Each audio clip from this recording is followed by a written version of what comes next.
Olunca kapat.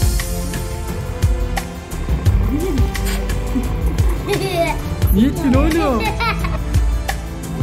Sen ne diyorsun? Hiç ya. Heh, benim onu çözdü olayı. Aşağı indir oğlum biraz.